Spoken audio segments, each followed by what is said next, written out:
C motivation speech is just temporary.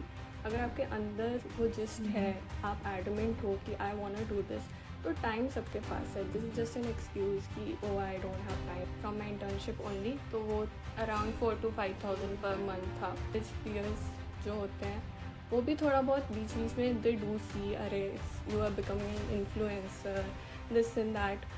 Do not listen to them. Unpaid work is mostly exploitation. You stay consistent. I think 5,000 is very achievable.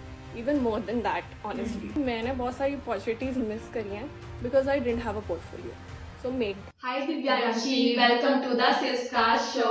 तो कैसे हो आप Divyanshi? I'm doing very good. आप दोनों कैसे हो? Thank you so much for inviting me. Yes, we are also good and super excited है इस पॉडकास्ट के लिए. आप अपने आप को छोटा सा डिस्क्राइब कर सकते हो इन जस्ट वन लाइन में? Sure. So, hi everyone, I'm Divyanshi. I'm a personal brand strategist and a ghostwriter. So, basically, I help founders, CEOs, coaches build their presence on LinkedIn. And I'm also a final year student at Delhi University. वाह वाह. अभी आपको LinkedIn पर कितना time हुआ है start out किए हुए? मुझे अराउंड 6 to 7 months हो गए हैं. I started last year only. This is really inspiring. Around अभी आपको 1 year भी नहीं हुआ है एंड आप इतना अच्छा कर रहे हो on LinkedIn. Already 3 to 4 clients में वर्क कर रहे हो, राइट? तो आपको तो आइडिया होगा कि आप अपनी फर्स्ट 5 की कैसे अर्न कर सकते हैं. वो रोड मैप आप शेयर कर सकते हो ऑडियंस को? Sure. So mostly जैसे स्टार्टिंग में people always say choose a niche and then stick to it. But I would say honestly वो तभी वर्क करता है when you are very clear. And most of the people beginning में clear नहीं होते हैं कि उनको क्या करना है. For me, I was very clear that I want to go into marketing or content, but बहुत से लोग नहीं होते हैं. So first you have to be clear whether you are clear about your niche or not. If you're not, no worries. You can do multiple things, maybe video editing, graphic designing, outreach, content, and then that's not wrong either. People do multiple things at time. And after you have decided कि हाँ I want to stick to one niche या फिर you're still exploring, then you have basically 2 options if I say. First is an easier one, but you need luck in that. That is, you can work with someone you already know. कोई दोस्त है, कोई relative है, उनका page build करना है, video editing उनको help चाहिए, तो you can do work for them and वो आपके पोर्टफोलियो में ऐड हो सकता है. आप उसको एक क्लाइंट वर्क की तरह दिखा सकते हो लिंक्डइन पे. बट आई नो कि सबके पास ये ऑप्शन नहीं होता है. I didn't have this option as well. So then you have to create your own proof of work. So, for example, starting May in the second month or the first month itself on LinkedIn, I created a series. It was a 7 days, 7 Indian brands series. So, उसमें I broke down every marketing perspective जो मेरा था, कैसे उन्होंने marketing करी, कैसे start करा, क्या उनकी USP है. So, that shows your marketing brain and instinct. And जो भी देख रहा है उस चीज़ को, उनको पता चलेगा कि you know this person knows something and they might reach out to you instantly. Because I will also tell you one thing, मुझे सारे के सारे clients inbound आए. I have not done anything जो कि outreach करके करा है. And that is only possible once you are visible on LinkedIn. And एक और चीज़ मैं ऐड करना चाहूँगी, make sure you make your portfolio. अब लोग सोचते हैं कि पोर्टफोलियो बहुत फैंसी होना चाहिए, बहुत फैंसी टर्म है, बट ऐसा कुछ नहीं है. Even if you create sample dummy, you know sample कुछ भी क्रिएट कर लो, ड्राइव पे डाल दो, गूगल ड्राइव पे, share that creates a lot of impact. क्योंकि मैंने बहुत सारी अपॉर्चुनिटीज मिस करी हैं because I didn't have a portfolio.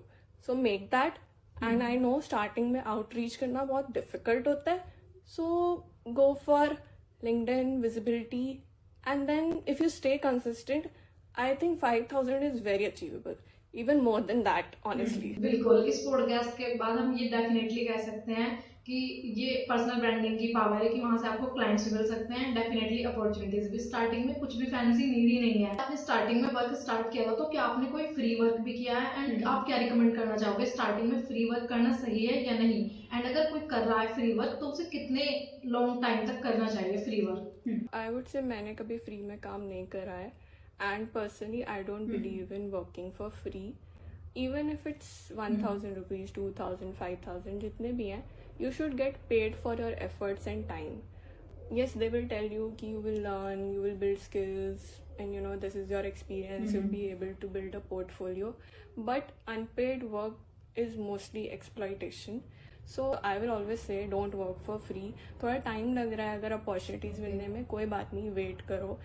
Wait, patience से काम करो, कंसिस्टेंटली करो. You will definitely grab opportunities and you don't need to work for free. आपको लग रहा है कि पोटेंशियल है तो डेफिनेटली आपको वहाँ पर पेशेंस रखना होगा और हार्ड वर्क करते रहना है. स्टार्टिंग में बिगनर्स रेट कैसे डिसाइड करें, क्योंकि किसी को आइडिया नहीं होता कि रेट कैसे डिसाइड करना है. तो आपने कैसे चीज सीखी है और आप ऑडियंस को कैसे बताना चाहते हो उसके बारे में? I feel like it is very confusing in the beginning especially, but start में आपकी प्राइसिंग परफेक्ट हो और एकदम 2.0 ज़रूरी नहीं है. First of all, before giving a service, before onboarding your client, talk to people, network करो. First of all talk to people जो आपके पीयर्स हैं, एकदम आपके साथ ही स्टार्ट करा है, या फिर कुछ होते हैं जो कि आपसे 3-4 महीने उन्होंने पहले स्टार्ट करा है and they have onboarded clients. So talk to them, talk to seniors जिनके पास 2-3 साल का एक्सपीरियंस है. Don't go and ask them directly, वैसे नहीं करना है, बट नेचुरल कॉन्वर्सेशन जैसे आप अपने फ्रेंड के साथ करते हो, उसमें पूछते हो कि what you are doing, how much you are earning, या फिर कैसे करते हो, मतलब in a way that it feels natural and not in a salesy way, या फिर सिर्फ आपको अपना फ़ायदा उठाना है. उस हिसाब से ही you can get knowledge कि market rate क्या चल रहा है. Once you have that, starting में you are under confident, so you feel like इतना pitch करूँ कि ना करूँ, maybe I don't get a client. So it's fine कि आप थोड़ा सा कम money पे you are pitching your first client. With each and every client, when you grow, confidence भी build होता रहता है. सो फिर उसके बाद मैंने भी ऐसे ही करा है. मैंने 50% से प्राइस बढ़ाया, फिर 100% प्राइस बढ़ाया. And it also depends on the kind of clients you are getting, deliverables क्या हैं, बहुत सारी चीज़ें होती है, बट वो सब कुछ आपको एक्सपीरियंस से पता चलेगा. एंड स्टार्ट में अगर लो पे भी काम कर रहे हो, it's fine, it's totally fine. Increase as and when you get clients, so there is no theory for it, it always comes from experience. And इस पॉइंट पे मैं बिल्कुल एग्री करूंगी कि हेल्प मांगने से बिल्कुल भी मत डरो. आप कैसे एक्चुअली में क्लाइंट फाइंड करते हो? एज ए सोलो एंटरप्रेन्योर हर एक चीज आप खुद कर रहे हो, तो वो कैसे आप मैनेज कर रहे हो? ऑल्सो आप कॉलेज में भी हो, तो कॉलेज में आपको कुछ लगता है कि ये टाइमिंग बहुत ज्यादा डिफिकल्ट हो जाती है कॉलेज के टाइमिंग पे आपको करना, हैंडल क्लाइंट भी, आपका खुद का वर्क भी, तो कैसे आप सब कुछ मैनेज कर रहे हो? आप ये भी शेयर कर सकते हो. So I feel like सबका कुछ ना कुछ काम होता ही है. अभी बहुत से लोग हैं जिनकी जॉब्स है, जिनके साइड हसल्स हैं, स्टार्टअप्स है, मेरा कॉलेज है. What is needed is a structure and you stick to it consistently. Starting में इट इज़ डिफिकल्ट कि बहुत सारा प्रेशर एक साथ आ गया, there is one new addition, you have to do freelancing, आपको आउटरीच करना है, आपको पोस्ट करना है. But once you are willing to do something, it all becomes easy and you have to stick to it. कोई भी ऐसी motivation speech is just temporary. अगर आपके अंदर वो जस्ट है, आप एडमेंट हो कि I want to do this, तो टाइम सबके पास है. This is just an excuse कि oh I don't have time, I can't post consistently and stuff like that. And for how to find clients, मैंने क्योंकि inbound करा है तो मैंने ऐसे कुछ फिल्टर नहीं करा है, या मेरे पास सेल्स नेविगेटर नहीं है, या मैंने कुछ ईमेल लिस्ट अभी तक नहीं करी है. It's good once you are totally into it. Right now I haven't done it, but एक चीज़ जो बहुत important है is that if you are in personal branding, जैसे मैं personal branding में हूँ, post consistently about it only. अगर आप कुछ भी जेनेरिक पोस्ट करने लगोगे, you will definitely get likes, आपके इंप्रेशंस बढ़ेंगे. मेरे भी बढ़ते थे, बट मैंने देखा था कि उससे मेरे जो इनबाउंड लीड्स हैं उसमें बहुत ज़्यादा डिप आया. तो आपको ऐसा लगेगा कि अरे I am doing personal branding की पोस्ट, तो मुझे रीच नहीं आ रही है, लेट्स जस्ट स्किप इट और अब जर्नल टॉपिक्स पे जाते हैं, उनके बारे में बात करते हैं. उनसे आपको फेम मिलेगा but you won't get leads. So stick to your niche. No matter आपको कम रीच आ रही है, कितनी भी आ रही है, जो रीच आएगी वो क्वालिटी रीच होगी. वो रीच आएगी उन लोगों से जो सच में आपके ICPs हैं. तो stick to that. And I feel like उससे इनबाउंड थोड़ा सा टाइम लगता है. स्टार्ट में 2-3 महीने लगेंगे कि आपको इनबाउंड आने लगे. कुछ लोगों को पहले महीने में ही आ जाते हैं, again luck place.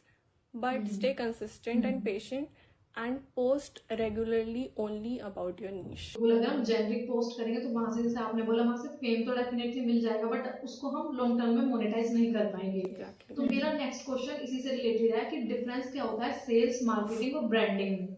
Okay, so sales is when आप डायरेक्टली किसी को कन्वर्ट करते हो and you make money from it. Marketing is a step before that. Marketing is how people discover you. कैसे वो डिस्कवर करते हैं आपको, एंड जब वो डिस्कवर करते हैं तब वो आपको ट्रस्ट करना स्टार्ट करते हैं, एंड जब ट्रस्ट बिल्ड होता है तब सेल्स होती है. That is the next step. And branding and marketing में बहुत ज़्यादा कन्फ्यूजन होती है. ब्रांडिंग एक ऐसी चीज़ है हाउ पीपल रिमेंबर यू और feel about you. I will give you an example. जैसे बहुत बार ऐसा होता है हमारे पास कोई प्रोडक्ट आता है and we are just like इसकी ब्रांडिंग कितनी अच्छी है. कैसे हम बोलते हैं, we say when we feel about it touch से या उसके लुक से, तो आपको कैसे वो याद करते हैं, that is branding. So sales से रेवेन्यू आता है, मार्केटिंग से विजिबिलिटी आती है, एंड ब्रांडिंग से आपको ट्रस्ट मिलता है एंड लॉन्ग टर्म क्रेडिबिलिटी होती है. So everything is link to each other, but अपना अपना रोल है इन तीनों का. मुझे तो लगता है कि ये पार्ट वापस से ऑडियंस को बैक करके देखना चाहिए. आपने इतने कंसाइजली और इतने बेटर तरीके से इसको एक्सप्लेन कर दिया पूरा, तीनों को अच्छे से डिफरेंशिएट करके.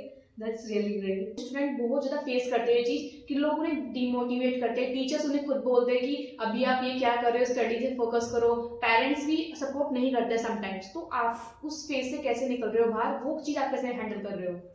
सो मेरा एक मोटो था कि मैंने जब स्टार्ट करा था, I only told my best friend whom I knew कि वो जज नहीं करेंगे. उसके अलावा no one knew about it, not my college friend, not my teachers, not my parents also. Because starting में पेरेंट्स का इंस्टिंक्ट भी होता है कि अरे क्या कर रहे हो, and LinkedIn is still a social media app for them. तो अगर आपका भी इन्वायरमेंट ऐसा है, specially with your family, do not tell them, only tell them when you get the results. And जब रिजल्ट्स आने लगते हैं, मे बी स्टार्ट में उस समय भी थोड़ा बहुत कुछ कहें, but you have to be adamant. अगर आप अपने गोल्स, अपनी लाइफ के लिए एडमिट नहीं रहेंगे, जिद्दी नहीं बनेंगे in that sense, then nothing will work. Peers जो होते हैं वो भी थोड़ा बहुत बीच बीच में दे डू सी, अरे it's you are becoming an influencer, this and that. Do not listen to them. Once you see कि आपका बेनिफिट किस वे में हो रहा है थ्रू लिंक्डइन और थ्रू एनीथिंग, कुछ भी कर रहे हो, इंस्टाग्राम कर रहे हो, any platform, then they are not playing your bills. तो द थिंग इज, अगेन मैं इंट्रोवर्ट हूँ, मैं कर सकती हूँ, तो एक्सट्रोवर्ट्स और एम्बीवर्ट्स तो डेफिनेटली कर ही सकते हैं. बस आपको एडमेंट होना पड़ेगा, and you have to stick consistently, patience रख के. Everything works out. Do it for yourself, your future self, and future self में जो लोग कुछ बोल रहे हैं उनका कोई फर्क नहीं पड़ेगा. बिल्कुल किसी की मत सुनो. मैं तो यही बोलूंगी कि आप स्टार्टिंग में किसी की मत सुनो, आप बस खुद के लिए वर्क करते रहो. एंड हम दोनों इससे रिलेट कर सकते हैं. स्टार्टिंग में हमने भी किसी को नहीं बताया था, इवन अपने पेरेंट्स को भी.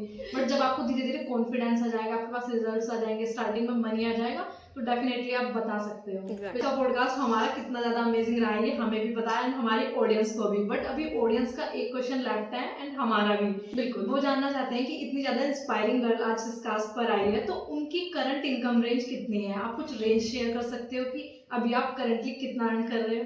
एंड ऑल्सो आप यही बताने कि आपने फर्स्ट इनकम कितनी अर्न की थी? ओके, सो स्टार्टिंग में when I came on LinkedIn, I came from the perspective कि मुझे इंटर्नशिप्स करना है, because I didn't knew about freelancing. And धीरे धीरे पता चला, तो मेरी पहली income came through my freelancing, sorry from my internship only. तो वो अराउंड 4,000 to 5,000 पर मंथ था. एंड आफ्टर दैट इंटर्नशिप्स के साथ मैंने चालू करा कि मैं फ्रीलांसिंग भी साथ साथ करूँ. Then I left internships, I only switch to freelancing, and right now I am just doing freelancing. कोई भी इंटर्नशिप नहीं कर रही हूँ. Freelancing is never constant income, but I can tell you around 50 to 60,000, sometimes less, sometimes more per month. I earn around that, and yeah. आप graduation final year में हो and 50 to 60 के, this is really too much for last year student. Thank you so much. I wish the same for you guys. So thank you so much for make this podcast amazing and wishing you all the best for future. Thank you so Thank much. you. Thank you. Bye. Bye. Take care. Take care.